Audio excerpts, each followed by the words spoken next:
Well, hello, and welcome back to the Glenn Mercer Show. Happy to have you aboard once again. I am Rich Reynolds as we continue on our journey of talking all things plant-based with author, screenwriter, playwright, comedian, and now, of course, a podcast host. Here he is, Mr. Glenn Mercer. Hello, Glenn.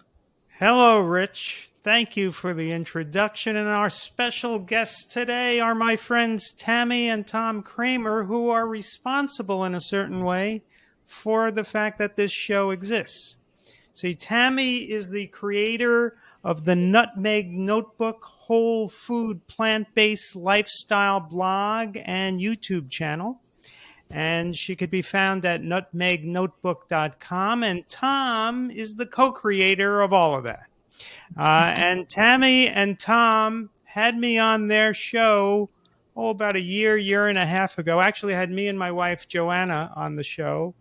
And at that point, she said, hey, you should have your own YouTube show, and kind of planted the idea in my mind. But I found it daunting to do it on my own. Let me ask you, Tami, could you have done this on your own without Tom? No, not at the level that we are doing it at. It would have been a much simpler show because you can just do it with your iPhone. But no, I needed Tom. So I totally understand it. But I'm honored that you took my advice and started your show. And I'm very happy to be on it. Well, very good. Thank you. Well, you see, I found my Tom finally in Rich. But I don't have to marry him. He just does the co-hosting.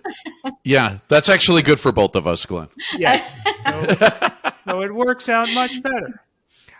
We took a trial run on the marriage, Glenn, of about 35 years before we got into doing the YouTube together, just to make sure it was all going to be good. So we did a 35-year trial run. Yeah, I wasn't going to give Rich 35 years to hang out with me to see if this would work. I just said, you could do the co-hosting, you could do the tech stuff. He's got a great voice. I figured go with him.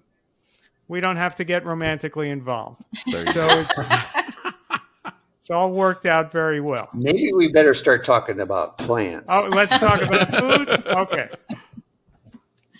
So, Tom and Tami, tell us your vegan origin story, as it were. How did you come to the low-fat vegan diet? Okay, absolutely. It's fun to talk about, and I'll get started, and then I'll let Tom chime in. So in 2012, at my yearly physical, my doctor said, we have a little bit of a trend going here. Your LDL cholesterol keeps climbing every year, and you follow a good diet and you exercise and you're doing everything right. And he said, so next year, if things stay this way, we're going to need to put you on a statin. And I said, well, I don't want to do that because both of my parents are on a statin and they have a lot of side effects and they complain about it a lot. And he said, well, Tami, it just comes down to genetics. There isn't anything you can do about it. And I left there really perturbed at him. And I thought there has to be something that I can do beyond going on a statin for the rest of my life. And so I started consulting Dr. Google, and that led me to some plant-based information, the documentary Forks Over Knives. And then I happened to see Dr. Furman on a PBS special, and he was doing his Eat to Live presentation. And I was pretty blown away by that and what he was telling me that, adopting a whole food plant-based diet could do for all different types of what he called lifestyle related diseases. And so I bought his book and I read his book, but we were in the middle of planning our daughter's wedding. And I thought, this is not the time to upset the apple cart and try to do a lifestyle change. So I waited until after the wedding and educated myself some more, watched some more documentaries, read a few more books, found some good programs Yeah, on the internet. I had no idea any of this was going on. It was all being done covertly. Indeed, it was. And so I see, Rich and I have a more open relationship. We try to talk. Well, you have to realize that Tom and I both grew up in the Midwest, and we grew up on meat and potatoes. And our kids called him the grill master. And so I was a little nervous about setting him down to tell him that I wanted to give up eating meat. But I armed myself with a lot of information and then had a talk with him, and he was very stoic while I talked to him. I didn't find out until later. I was facing complete obsolescence of my entire lifestyle. So I was very stoic. That's a good term. Yeah, you were. You were. I tried to turn to stone so I didn't melt. So he was being very supportive. I also should say that I had yo-yo dieted at that point for almost 4 decades. And I was really great at losing weight, but I could never maintain the weight loss. I would always gain it back. And he had always been extremely supportive of anything that I wanted to do. And so he told me this time as well, I'll support you. I'll eat whatever you fix. And he said, but don't back me into a corner and tell me that I can't eat meat. And I said, I'm not saying that at all, but I'm no longer going to make meat for you. But if you want to make it, you can. And so he said, great. Well, that lasted about 2-3 weeks. And he soon got tired of having to figure out what to cook. And so he decided that at home, he would eat whole food plant-based like I was doing. And then when he was away from home, he would eat whatever he wanted. And he traveled at the time. The best food is the food that's already cooked. So do you want to talk about what you were thinking at that moment? Yeah, when we had this family meeting, and it was, she had clearly put a lot of thought into how she was going to present this and lay it out, because she was, justifiably concerned about how I may react to it. And as she mentioned, I had supported her previously in other weight loss journeys and as she said, she was always successful on them. Maintaining the lost weight was usually not successful. But this one had the most impact on me of any of the previous ones. I have to say, when she presented to me quite a few years ago about the keto diet, hey, sign me up. I was okay with that at the time. Because that one was eating more meat, right? Yeah, exactly. And I have like the biggest grill you can get from Weber. But anyway, inside I was going kind of like, oh my goodness, this is going to be interesting. Well, I'm going to support her as I always have. Clearly, that's what a good husband would do, because she wants to make a positive change. But I was also thinking, I was in traveling sales still at the time. I'm retired now, but I was thinking, man, when I hit the road, I'm heading straight for Red Robin. So anyway, I kind of had that in my back pocket, that I'm going to support her. I'm going to eat what she fixes, and then I am going to pig out when I'm out of town. So, and that actually had a life cycle too, which I don't know if you want to talk about that a little bit. Yeah. Well, so because he was eating so healthy when he would be at home, things were changing. His gut biome was changing. Things were changing for him. He was actually really enjoying the food. And one of the things that Dr. Joel Fuhrman asks you to do is to make a salad, be a big, beautiful salad, be one of your main meals for the day. So he was joining me in doing that. And he was loving all the beans and rice and, all the wonderful carbohydrates that we got to have with that. And then he said, when he was traveling, when he did go and have, animal products and high fat, high greasy meals. I was kind of in a 1 week in, 1 week out cycle. So after eating clean, for 6, 7, 8, 10 days, you start feeling pretty good.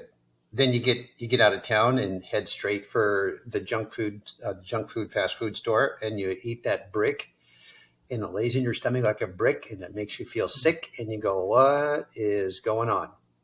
Yeah. So that cycle, played out, I don't know, about that took about 6 months for that. Yeah, probably. Before I came off the road, I was actually going to Whole Foods and building salads, plant-based meals for lunch and for dinner when I was out on the road, and eating at their little table area and sending her pictures of my salads. Yeah. Just to show let me off ask you about this, Tom. It took you 6 months of this pattern playing out where you felt good when you were eating the plant-based food at home, and you felt bad when you were on the road eating the animal foods. Right. Did it take 6 months to figure it out because you were kind of committed to the idea of that you needed to eat animal foods, or why did it take 6 months? I can't say that I was thinking about it that deeply. It had more to do with what she was doing here at home and the amazing menus she was preparing. And initially she experimented a lot with, trying to convert all of our standard American diet things into plant-based things. Finally, it evolved into a whole new type of menu, how we eat now, how we teach people to eat now on our channel. It was a little bit of a rebellion, I think. Yeah, it was more of, I'm going to get what I want when I'm out of town. Mm-hmm. And that was my psychological game to set aside my fears about giving up something that I thought I, couldn't give up or couldn't live without. Probably dairy cheese was the last thing to go there, but as things have evolved, if you want to spend calorie density, if you want to spend calories on cheese, there's a lot of amazing plant-based cheeses now. I'm not going to say that they're healthy for you. They probably contain a lot of oil and quite a bit of nuts so far as calorie content is concerned. But it was more of a swimming downstream and then feeling consequences. And when those physiological consequences hit, you'd go, oh, these plant-based doctors probably, I think they've got a point here. Because when you misbehave on that, the repercussions are real and fairly immediate. Yeah. Tami, did you suspect at the beginning that Tom was going to come around? It was just going to take him some time?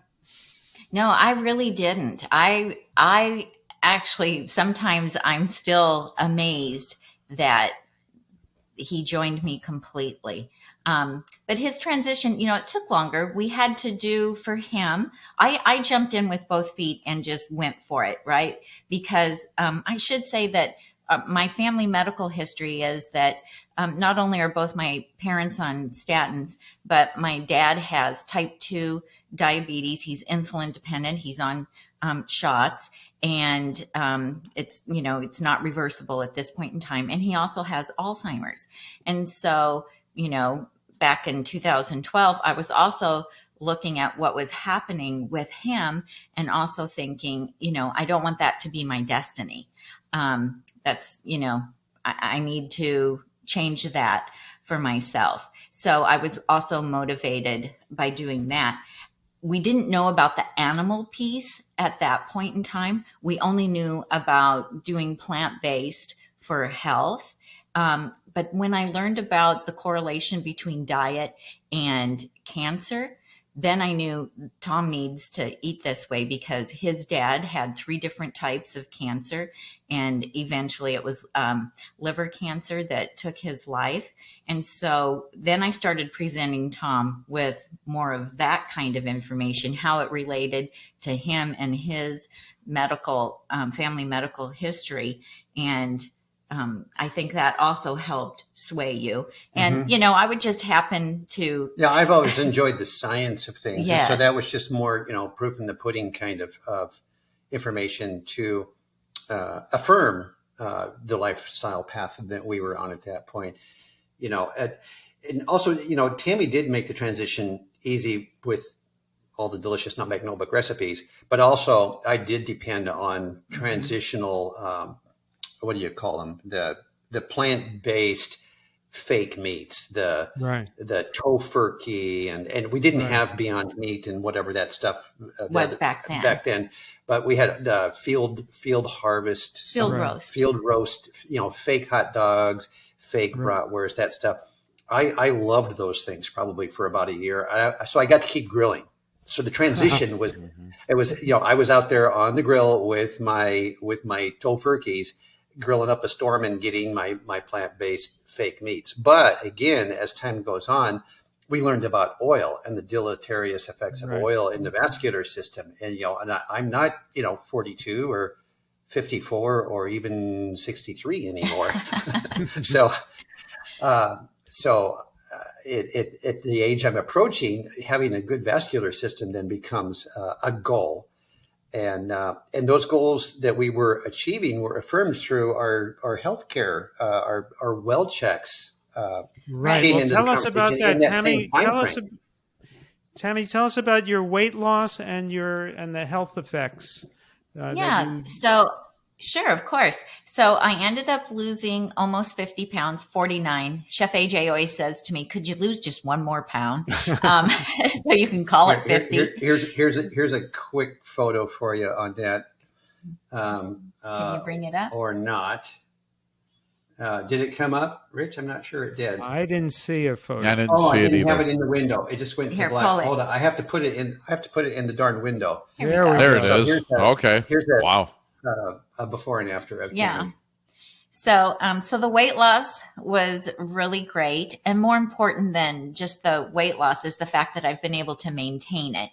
That's the important thing, that it wasn't just a temporary weight loss. And then my LDL cholesterol before I went plant-based was, and the LDL is the lousy one. It's the one that we don't want going up. And it was L for lousy, right? L for lousy. That's right. And it was 145. And then when I went back the next year for my checkup, it had dropped down to 98. And so really happy. And I stay now between, Tom and I looked up our last few years on our medical charts today before the interview just to see, and I stay between 98 and like 108. So my body happens to be a little cholesterol making machine. And so I have to be really diligent about my diet. And I'll be talking about that a little bit later when I do a little bit of a food demo for you. But I have to be more diligent about it than Tom does because his body doesn't create as much cholesterol as my body does. She touched on it before. There is a genetic component to our health, and your body makes the cholesterol that it's kind of programmed to think that it needs. And then if you eat bad stuff, that throws that whole process out of whack. And we eat nearly identical the same food, and mine dropped down to 95. From 130 down to 95 on the lousy, and then it continued to drop on down to like 76. Wow, that's excellent. So the doctor said something along the lines of, "Your cholesterol levels are really low, but the ratio is perfect. So I guess everything's okay." But he was a little bit stymied because a guy my age shouldn't have these cholesterol levels. So even though we eat the same diet, as you can see, he still has a lower cholesterol level than I do. But that's, cholesterol is important and we have to monitor it, but it's the combination of cholesterol with saturated fat with inflammation. And so if you're eating a clean diet, if your LDL is 98 and his is 78, you're still both doing well because you're eating cleanly. Yeah, absolutely. And I did talk to a plant-based cardiologist about it and showed him my test results. And he said, as clean as you eat, I would be very happy if you just stayed right where you're at. You're going to be just fine, because everybody says, oh, as clean as you eat, why is your cholesterol still at 98 or 105 or, and he was like, I would not be worried about that at all. It's just your body just naturally makes more cholesterol than Tom's does. So, and you also lost weight. You lost about 30 pounds. Mm-hmm. Yeah. That was my next question. That was my next question. So Tom lost 30 pounds. Tami lost 50. You both had significant reductions in cholesterol. Any other health effects? Maybe you didn't have any other health problems. Oh, yeah. Dramatic for me in elimination of chronic migraine, Oh, wow. elimination of chronic knee joint pain, elimination of chronic back pain. So my friends used to say, man, that diet you follow is so restrictive. And I go, well, no, because I can go on hikes. I can throw my grandkids up in the air. I, to this day, run up the stairs.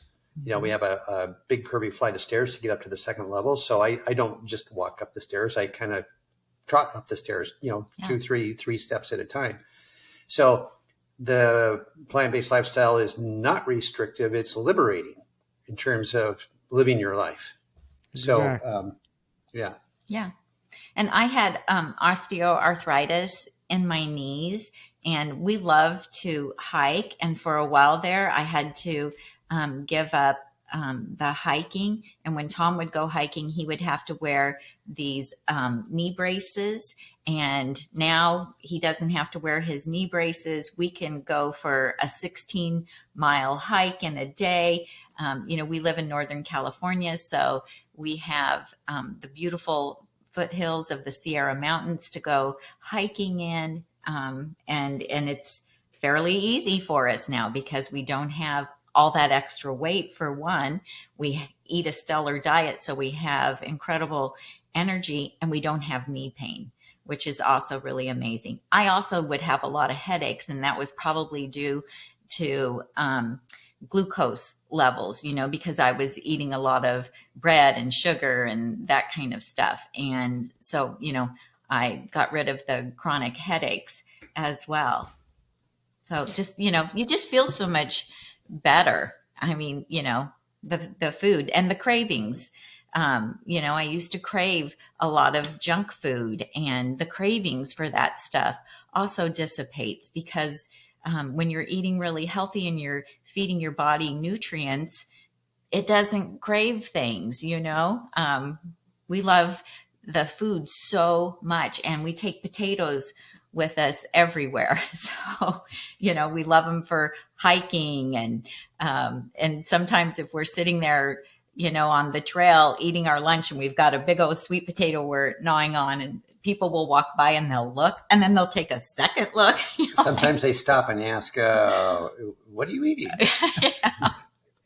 So, Tami, it was back in, I guess, 2012 when you started eating this way, right? It was, yes. And so you immediately start to feel the beneficial effects of the diet. You immediately start losing weight. Your cholesterol goes down. At what point do you make this transition to say, hey, I'd like to help other people experience this same benefit, and found Nutmeg Notebook with Tom? Yeah, so that was about 2016 or so. I met Chef AJ on the message boards of the Dr. Furman's message board. So I met her, and that was like a year or two probably into my going plant-based.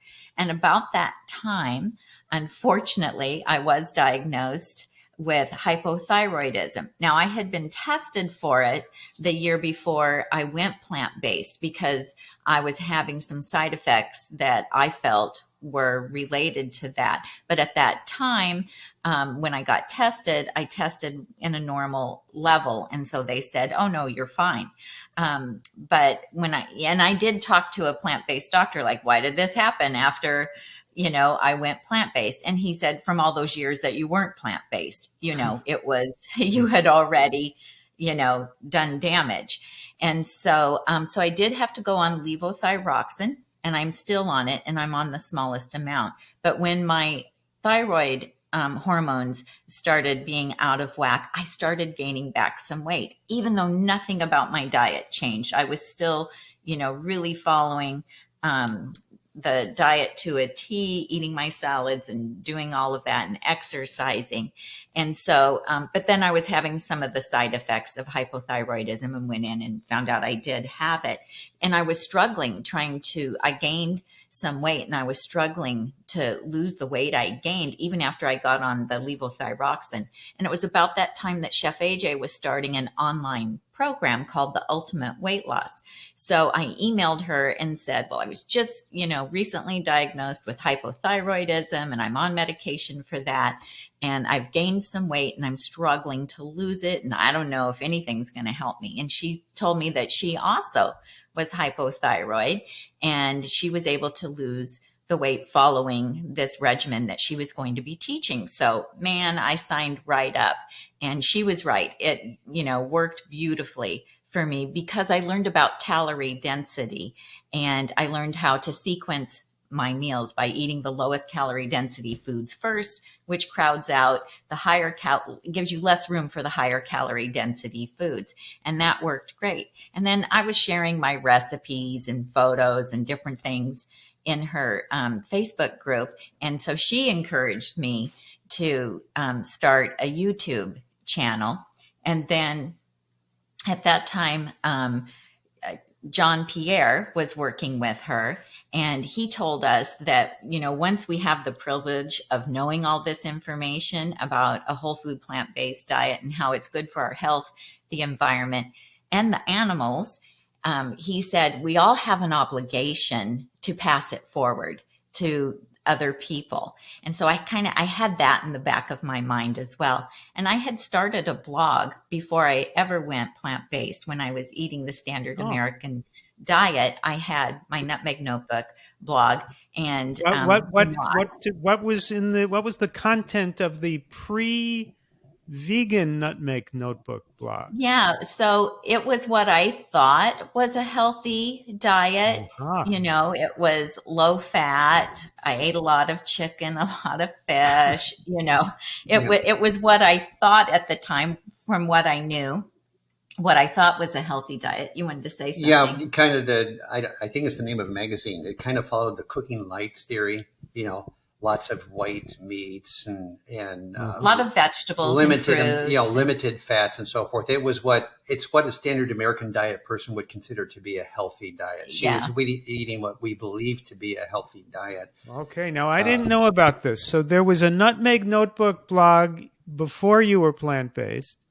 And then after you became plant-based, was there a day when you had like a headline, whoops, what I told you before, maybe I got to change it. Yeah, kind of. I had started, while I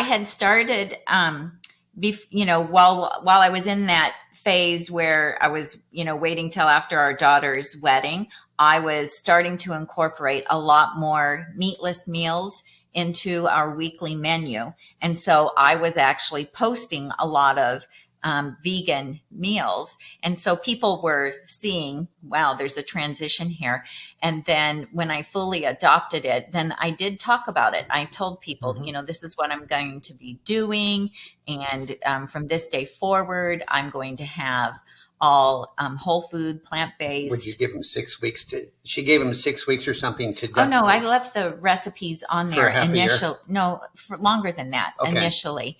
I left the recipes up there because I was hoping they would still come for those standard American diet recipes, but they would see what I was doing and the success that I was having, and that they might decide to, dip their toes She was trying to bait and switch those sad people. And so did your followers who, at the time in the first incarnation of Nutmeg Notebook, before you were plant-based, you had followers.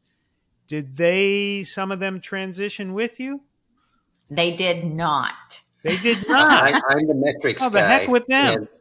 I'm the metrics guy, and I track, the Google Analytics of the blog sites and all of that. And her blog site in that healthy cooking light genre was reasonably successful for its age. She was running about 100,000 page views per month, is how we were measuring that. And after she went fully plant-based on the blog, it dropped to 10,000. So our user base dropped by 90%. And do you want to tell us where it is now? Do you know? Well, we transitioned more over to YouTube. So YouTube runs probably anywhere from 80 to 100,000 views per month. We recently passed 3.5 million views on the YouTube channel. There you go. So it doesn't correlate. The blog is kind of the trunk of the tree. YouTube, Facebook, and Instagram are like the branches in the trees in terms of getting the information out into the plant-based world. So the correlation isn't direct, but it continues to grow. The biggest growth measure that we do probably is the growth on YouTube and of course our because we can reach so many more people on YouTube. And then we met Linda Middlesworth, who we know that you know, and she's the president of our local Sacramento Vegan Society. And the first meeting that we went to that she had, she introduced herself and then she asked us, "Are you here for your health or for the animals?" And we said, "Well, we're here for our health." Well, she let us get by with that for a few visits. And then one day she said to us, "I know that you come for your health, but would you do me the favor of coming to one of our meetings where we're going to be talking about animal advocacy?" And we said, "Sure, of course, we would do that." And that was the beginning then of us learning about factory farming and the cruelty there is to animals. And, once you know that, you can't go back. You can only move forward and also try to help educate people about that. And then learning about the impact that the factory farming has on the environment and all of that. And we have 3 beautiful young grandchildren. And so, we really want there to be a beautiful world for them as they grow up. So, it's just been a wonderful transition since 2013. We've grown, we've learned so much. AJ taught us a lot, and she really encouraged us to do the YouTube channel. When we met Linda said, "Oh my gosh, you cook? Well, people need to learn how to cook so they can eat this way long term." She said, "Would you teach some classes? Because people want to learn how to cook, and I don't have time to teach classes," she told me. And so then this was before the pandemic. So then we started teaching whole food, plant-based, oil-free cooking in our home. We would have like 24 people come on a Saturday. They'd be here for about 3 hours. We would, teach them how to cook stuff, and then we would all sit down and eat together, and that was really rewarding and fun. Then, of course, the pandemic came, and we just started relying more on YouTube and doing things on YouTube. Mm-hmm. Yeah.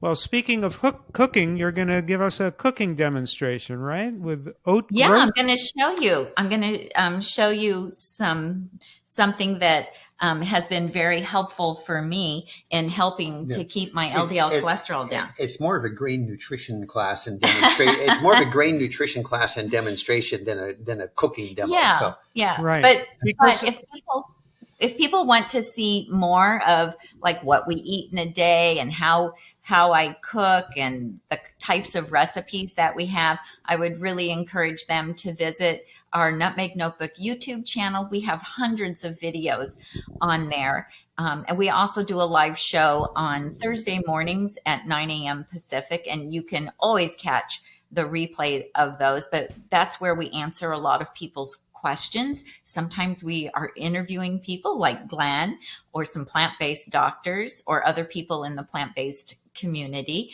And then sometimes we do open Q&As. And then there's also printable recipes on our blog as well. Also Nutmeg Notebook. Okay. All right.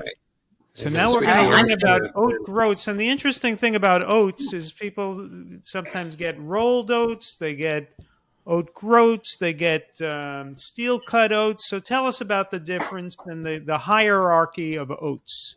That's right. So there's lots of different choices now, and we follow a starch-based diet. So we do eat starch at every meal.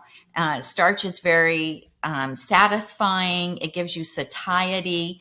It's also where we get our energy from. Our brain needs these good carbohydrates as well. And so it can take a lot of different forms. Oats just happens to be one.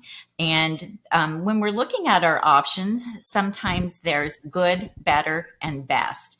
And that's what I'm going to talk about with you for oats. So I think we all know about rolled oats. These can be called rolled oats or old-fashioned oats, and very easily available at every grocery store. You can find these. Now, what they've done with these is they've taken the whole oat groat and they've steamed them, and then they have rolled them. They've pressed them. So you can see that, they're flat.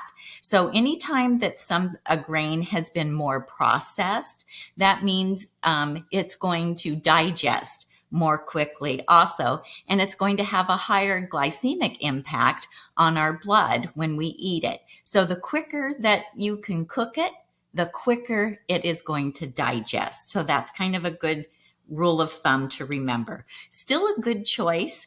Probably what most people eat are the rolled oats.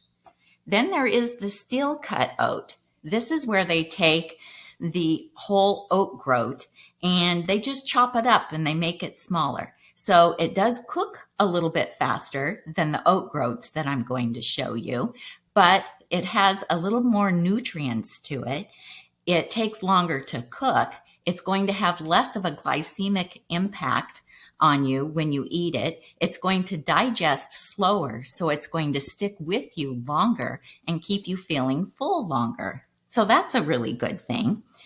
And then there is the whole oat groat, and that is this. Now, it does, when it's growing, it does have a hole on the outside, and they do take that off, but that is all they do to it. So this one takes the longest to cook.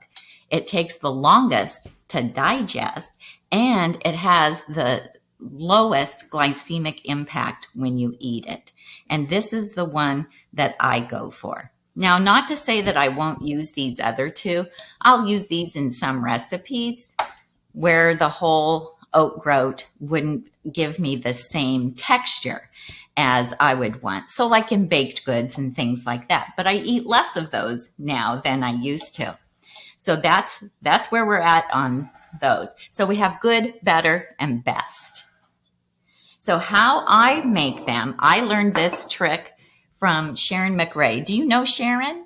I have never met her, but like you, she had some recipes in my book, Own Your Health. Tami did me the favor of contributing recipes to Own Your Health, and so did Sharon McRae, whom I've never met. Oh, yeah, she's great. And she taught me how to make these in my Instant Pot. So I decided, well, because of how I battle my LDL cholesterol, I decided I needed to start having oat groats on a more regular basis. I liked the fact that they would stick with me longer, have a lower glycemic impact on me after I eat them. And so I thought, okay, so I made them. And I made them according to the directions on the package. And they came out like this lumpy porridge. And it was disgusting. I couldn't even eat it. I just disliked it so much. And so then I said to Sharon, I can't believe you like oat groats. I thought they were terrible. And she was like, how did you cook them? She's like, oh, no. You have to try what I do. So this is my little 3-quart Instant Pot. You can make them in the 6. You could make them in the 8. You would do it the same way that I'm going to tell you. It's just, this is the little one I like to use for this because I'm usually using my 6-quart for something else.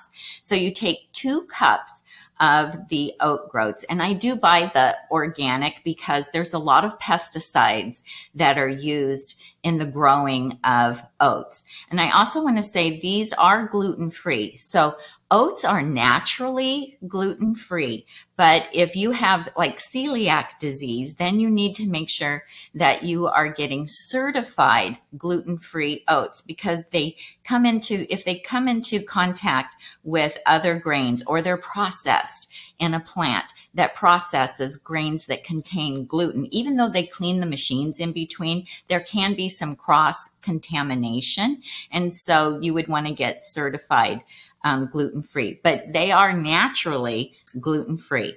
So you take 2 cups of the oat groats with 3 cups of water, and you boil the water before you put them in to the Instant Pot, because that just helps them cook quicker. It helps the pot come up to temperature quicker. You do it on high, natural pressure release, and then you let them go to warm for 2 hours. And I'm just going to show you here. How long do you cook them on high? For 5 minutes. You cook them on high for 5 minutes, high pressure, natural pressure release, and then let them sit on warm for 2 hours. It automatically, your Instant Pot automatically goes to warm. And then I just take a fork and I just fluff them up. And you can see, instead of porridge here, I have a really nice, almost like a pilaf. Now the oat groats have kind of a nutty flavor to them, and they have the texture of cooked brown rice when they're cooked like this. And the oats have a soluble fiber, which reduces your LDL cholesterol. It actually grabs water that is in your bloodstream and pulls the cholesterol out with it, which is just so amazing. So insoluble fibers in other things like beans and apples and pears and, there's some other foods as well. But I just thought, well, this would be really easy to incorporate in my diet on a regular basis. And so I use this in place of brown rice. I know we all think of oats as something sweet instead of something savory. Let's put some in a little dish so they can see how it fluffs. Yeah.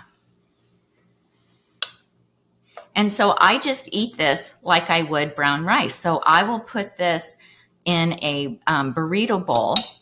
One more scoop. One more scoop? Pile it up. Pile it up. So we can see it. There you go. Okay. You can hold it up there. Well, yeah, we're on this camera now. See, we can get a good look at that. See, it's separate, clean, little grains. Little grains. It's not porridge. It's not a massive mush. So, and then after it's refrigerated, it even kind of gets a little bit more. It gets a little more dry and a little bit more like the texture of brown rice. So I'll put it in a burrito bowl. I'll put it in my salads with my my beans and all my other veggies. And I'll put it in like if I make a plant-based chili, I'll put it in the bottom of the bowl. I'll put the chili on top of it. And it's absolutely delicious. And I probably have this, several times a week. And I know that it's doing my body so much good. And it also freezes. And so what I'll do is about, once every 2 weeks, I'll make a pot like this and I'll leave part of it out. And the other part I will put in my freezer in little 1/2 cup servings. And that way I can just pull some out whenever I want it and add it to a soup or a dish of grains and some beans or a burrito bowl or whatever I have. So this is just a wonderful little powerhouse if your body creates a lot of cholesterol like mine, or you're just starting a plant-based diet and you're trying to reduce your cholesterol. This is a really great way to do it. Well, that's a very helpful approach to cooking oats. If somebody doesn't have an Instant Pot, is there a good substitute for the way to cook it? I don't know how to make them come out like this on the stovetop. I only know how to do it in the Instant Pot. And so I don't know how they can do that. I know that you can add like the oat groats, instead of adding like rice or barley to a soup, if you're making it, you can towards the end of the cooking, you can add this to the pot of soup or stew. And let it cook. You'll have to add more broth because it will soak up some of the liquid in there. There's three essential kitchen equipment elements that really support a whole food plant-based diet, and the Instant Pot probably is the number one on that list, because so many, as you get more involved in plant-based culinary community, the Instant Pot is absolutely a recurring theme, like 100% of the time with every single chef and cookbook author out there. There are some authors that specialize specifically in Instant Pot, in pressure cooker recipes. Yeah. The other one would be some kind of a good blender, and hopefully a high-speed blender for a lot of what Tami prepares in terms of soups and sauces, dressings. And then the new kid on the block that we've been somewhat responsible for in the community is the advent of air fryers, starting about 5 years ago, because of the oil-free, of all the things we can do oil-free with air fryers. So if you're plant-based, you're going to want an Instant Pot. There's really not a good way around that one. It would be nice to have a high-speed blender. You got to have some kind of blender, hopefully, preferably a high-speed blender, Vitamix or a Blendtec. And then again, some kind of air fryer. And we have videos on all these things. But yeah, 3 kitchen equipment essentials to really have a width of opportunity in what you're prepping in your plant-based kitchen. Yeah, you can get started with just the basics, whatever you have in your kitchen that you can cook with. But, the more you get into it, then you can see the benefits of having those 3 things for sure. Yeah. One thing we talk about, because of, the pressure cooker, she's got the different sizes. We do the batch. She does the batch prepping. I actually do some of it as well, believe it or not. And Tom can cook. And so our refrigerator is stocked with ingredients. She's not slaving over the stove, coming up with, she does make some awesome, recipes, but that's not an everyday thing. There's beans, there's rice, there's corn, there's 3 different kinds of potatoes. There's at least 2 kinds of grains. There's salads, berries, there's prep salads. And at mealtime, you just go to the refrigerator and you pull out what you want to eat. You're not having to go sort out. You're not having to go to a recipe book. And what's your favorite way to heat things up when you pull out the corn and the rice and the? Well, we do like to air fry things. So even if I cook, I'll cook corn on the cob in a 6 or 8 quart Instant Pot, because it only takes 2 minutes. And, I don't want it to go bad. So I'll cook it all up at the beginning of the week for the week ahead. And the same with our sweet potatoes and veggie burgers. I'll, make a double batch of them and freeze them. Because like Tom said, our motto is work smarter, not harder in the kitchen. So, it doesn't take any more time really to make a double recipe than a single recipe. And you only have to do dishes once. I love that. And then we freeze a lot of stuff. And then we can heat it up in the air fryer quite easily. And we do use the microwave. And with no plastics. We don't heat up in plastics in the microwave because that is a concern for folks. And then the other piece is, since we're not incorporating oil and fats into our food, if you would put an old fatty animal-based products in the microwave, it undergoes some kind of chemical change. It's just kind of weird. But the microwave is heating up the water that's in the food, and the water's not changing chemically. It's just becoming hot water inside the food. And so we don't have any concerns about using our microwave to heat up our plant-based foods. And Dr. Greger has videos on that. And he says it's safe. Yeah. So, and then we also, we'll also heat things up in a skillet as well. So, we just don't use any oil. We'll use a little bit of a little bit of water or a little bit of broth, no oil. Instead of oil. Yeah. Instead of oil. Yeah. And, we can saute onions and mushrooms and greens and all kinds of things. Yeah. The day-to-day meals are simple. This does not have to be complicated.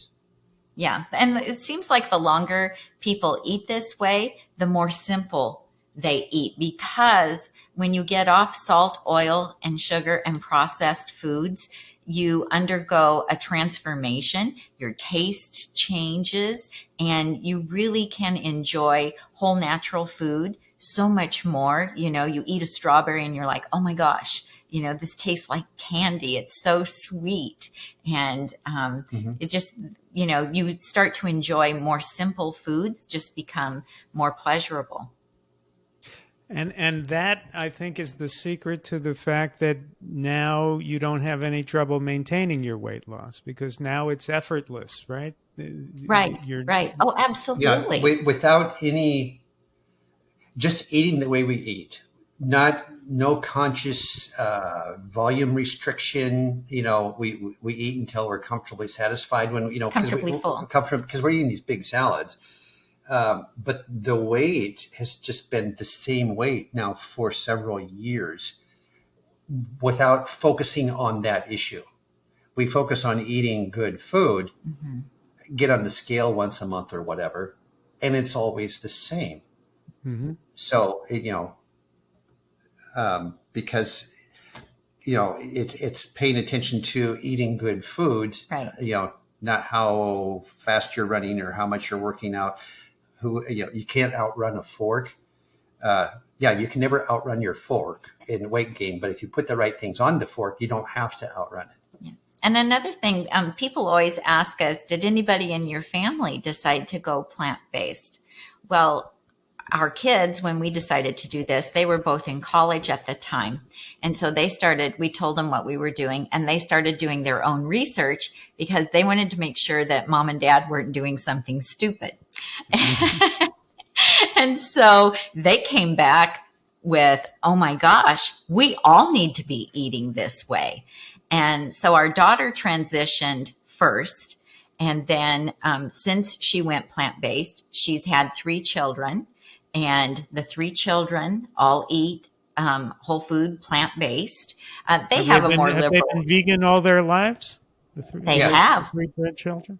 Yeah, our daughter was eating vegan before she got pregnant, all through the pregnancy, and all 3 children have been eating that way. The oldest is 6, and there's a set of twins that just turned 4. And then our son also decided to be plant-based as well. And so, we didn't push that on them. We gave them cookbooks and told them different documentaries that they could watch to, further their education about it. And they never seem to watch the Nutmeg Notebook show, though.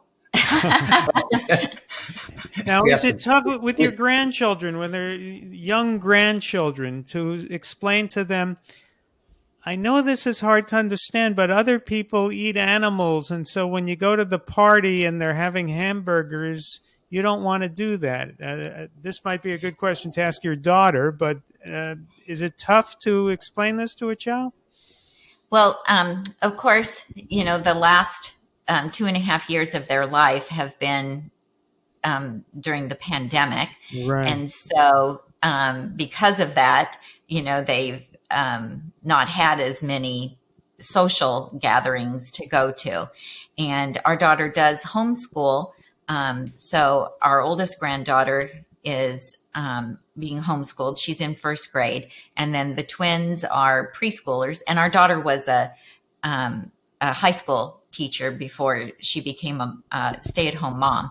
And so she did just recently, she was talking to them because they're, having more opportunities to be social again, and they're going to the park with friends and that kind of thing. And so she didn't want them to be shocked if somebody, was eating something that they don't eat at the park or what have you. So she's been talking to them a lot about, we eat a vegan diet and we don't eat animals. And, and some people do choose to have eggs or cheese or meat. And our little grandson, who's 4, he said, Mama, do you mean that people will eat a chicken? And she said, yes. And he said, well, we're going to have to put a stop to that. That's a good kid. Yeah, he said, people need to stop doing that, Mama. We can't let people eat the chicken. So she's working on a dialogue to arm them with a social approach to Yeah, no, thank you. I don't care for that. I eat this other way. So she's working on getting a friendly dialogue available to them. Yes, and their other side of the family, they eat the standard American diet, and she doesn't want them to what do I want to say? She doesn't want them to confront anyone about their choices. She wants them to deal with it with compassion and understand that, like she's told them, Lita, I'm Lita. Lita eats this way because this is the healthiest way to eat. And we eat like Lita does because we want to eat the healthiest way that we can eat as well. And, so they are really, really so into you just need a that. polite way to say, no, thank you. I don't want to eat your diseased carcass. Something like that. Yeah. And so what they do when we're getting together with the extended family, they really respect the fact that this is how we eat. And, they go out of their way to try to make plant-based meals for us, to have something. And what our daughter always does is she always finds out what the menu is going to be ahead of time, so that, if there's going to be a dessert there that isn't going to be vegan, then she will make something similar to it so that the kids, if there's going to be cupcakes, then she makes sure that she has vegan cupcakes for the kids. Right. If there's going to be ice cream, she makes sure she, has vegan ice cream for the kids. If they're going to have hamburgers, then she has veggie burgers. Right. That's great. That's great. So they don't feel like they're left out. And Rich has a son who I predict is going to be a professional Major League Baseball player, who has gone plant-based, and his batting average went up as soon as he started eating plants only, right, Rich? He's hitting 373, at least he did last season, and led the nation in doubles. And the entire nation collectively.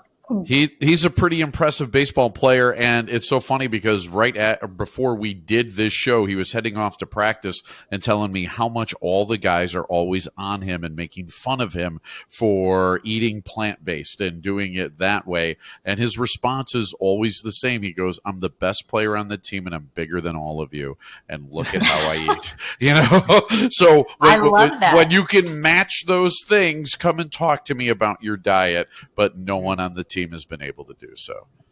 Yeah, that's amazing. Well, isn't it wonderful that, first of all, congratulations. That must make you very proud. And how wonderful that he is in the position to be an advocate for this lifestyle. Yeah, absolutely. And Glenn, by the way, you know that you said you wanted him to make it to the majors and then switch everyone to being vegan. He actually thinks the easier part is making it to the majors. He says once he gets there, that's what he's going to do. Everyone's going plant-based. True. But I know he can do both. That would be great. And are you going to interview him for the show? I want to have him come on. Yes. Once he gets drafted, let's get him drafted first, Glenn. That's what I want to have happen. When is the draft? The draft is in July.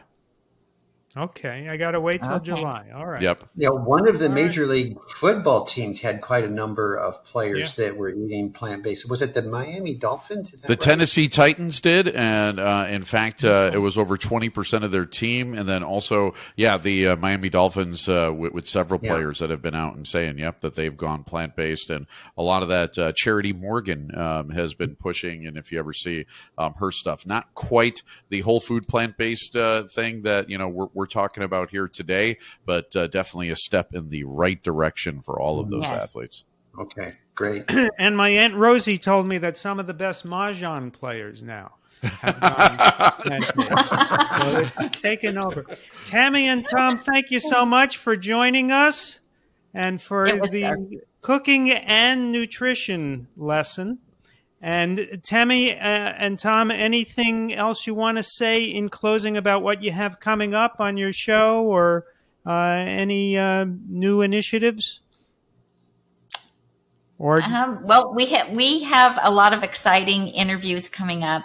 So we do have Dr. Greger coming on this coming Thursday. So by the time this launches, it will already have happened. The replay will be there. Yeah. He's always an interesting listen. He is. Yeah. So, so we're just making a lot of videos, and we just keep doing what we're doing, spreading the word. Right.